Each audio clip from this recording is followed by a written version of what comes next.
Welcome to BaseballGuys.com. I'm Ray Flowers. I was feeling a little bit under the weather this weekend, but luckily my mother brought me some homemade chicken soup this morning, and now, thanks to that, I feel much better. So let's get to the world of baseball in today's edition of Around the Horn.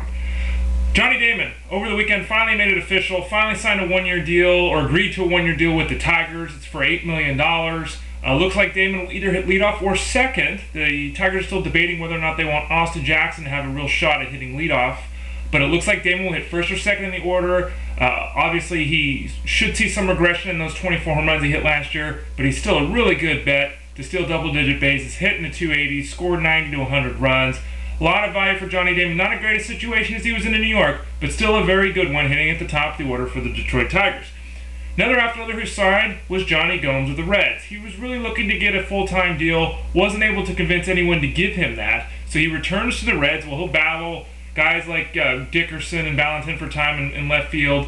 Look for Gomes to get maybe a majority of the at-bats last season. After all, he's a big-time power hitter. He'll play against every left-handed pitcher there is. The guy just crushes left-handed pitching in his career. 274 average, 30 home runs, 80 RBIs, and 515 at-bats against lefties. He'll be on the field every time a lefty's facing the Reds and should see his fair amount of work against right-handed pitching as well. The Mets.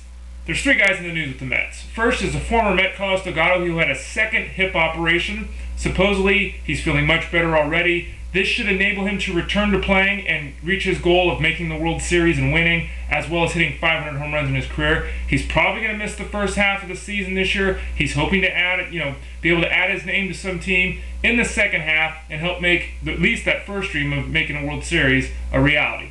Second pitcher with the Mets, Carlos Beltran. Reported to camp. Lots of animosity, lots of anger from his side, from the Mets side. No one really knows what's going on. Beltran at least said, hey man, I'm here to play baseball. I'm not worried about it anymore. Took the high road today when he was interviewed. Still looks like he's probably going to miss the first month of the season with his knee issue. But the fact that he showed up at camp with a positive attitude has been seen as something that's really positive, because there was a lot of concern about whether or not he would end up becoming a malcontent, a Manny Ramirez, if you will, because of the situation with the Mets front office. The third man in the news is Jose Reyes. Leadoff hitter, one of the best steal men in the game, missed all the time last season because of the problems with his wheels. Came back this year, says he's healthy, says he's fully ready to go, but because of that injury to Beltran, the Mets have a little bit of a shakeup in order in the batting order. So the plan now, apparently, is for Jose Reyes to bat third in the batting order. That would make Jason Bay fourth. It would push David Wright back to fifth. To me, this makes no sense. David Wright should be the third hitter. He's the best hitter on the club. He's the most well-rounded hitter on the club. Jose Reyes could definitely fill the role of a third bat, but he's a leadoff man. He's been in that role for the majority of his career. You have to think, hey, let's get a guy back out there. He missed a lot of last season with injury. Let's put him in a position to succeed. Let's put him in a position he's comfortable in. So I find it a bit odd that the Mets would make this move of really considering Reyes for the third spot in the order. There is a potential that possibly Reyes isn't going to be asked to steal as much in the third spot as the leadoff role, so maybe it's the way of the Mets protecting those legs of Reyes. We'll have to wait and see if this really comes to fruition or not, but if Reyes hits third, look for him to steal a few fewer bags, and if Wright is dropped to fifth, that could obviously knock down his value a wee bit on fantasy draft day. Khalil Greene, sad story out of Texas. Social anxiety disorder has returned. He's not going to be able to report to the club. The club is going to consider possibly voiding his contract. Doesn't look like Greene's going to be able to join the Rangers, at least early on in the year. Does this mean the Rangers now revisit the option of adding Mike Lowell from the Red Sox? This was a deal that was on the table a couple months ago. Lowell had to have thumb surgery, so the deal was scuttled. Maybe because the fact that Greene doesn't look like he's going to be able to join the Rangers this year as that utility infielder, maybe the Red Sox and the Rangers can work out a deal that they were already working on earlier this offseason. Rich Harden, a pitcher in Texas. He's there. Nolan Ryan's ready. He wants pitchers out there. He wants them throwing all the time, wants them throwing big innings.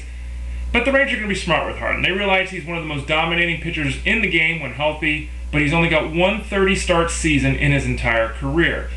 The Rangers hope to get 30 to 32 starts out of him this year. They've had him on a different training regimen this offseason. They'll continue to monitor him very closely through the season, kind of tweaking his workout habits, etc., hoping that they can keep him out there for at least 180 innings this year. If he can pitch 180 innings for the Rangers, Rich Harden will have a ton of value. He's a strikeout machine. He can keep his ratios very low. He can, again, be one of the best pitchers in baseball if he can just stay healthy.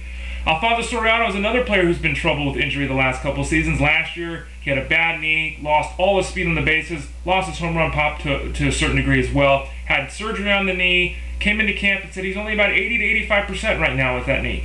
Even worse, he said that mentally he's nowhere near 100%. He's really concerned about the knee. It's weighing on him right now. He really needs to go out and have a good spring in order for this issue not to linger on into the season.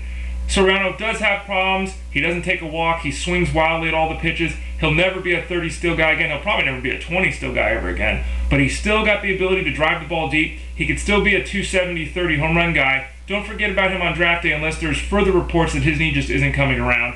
And finally, Brian Roberts. A lot of concern here. It was reported as kidney stones. Then it was back spasms. Well, now it's a small herniation in the lower back in one of his discs. Everyone's putting a bright face on this. They're saying Roberts isn't going to miss much time. He's been taking it easy. He's seen some therapists. He's been going to specialists and working through this issue. They still anticipate him being ready for opening day. But for a guy who's little, who really needs to put a lot of his oomph in the ball to get it to go over the fence, and whose game is really based on moving the ball around, hitting doubles, stealing bases, any issue with the back is a big concern. Knock him down on draft boards a little bit at this point, but if we see him back on the field sometime in the next week or so and he looks pretty healthy, don't worry too much about it. Again, be sure that you monitor it though. This could become a long-term issue. Again, I'm Ray Flowers. It's BaseballGuys.com. Thanks for joining me around the horn, and I'll see you all again soon.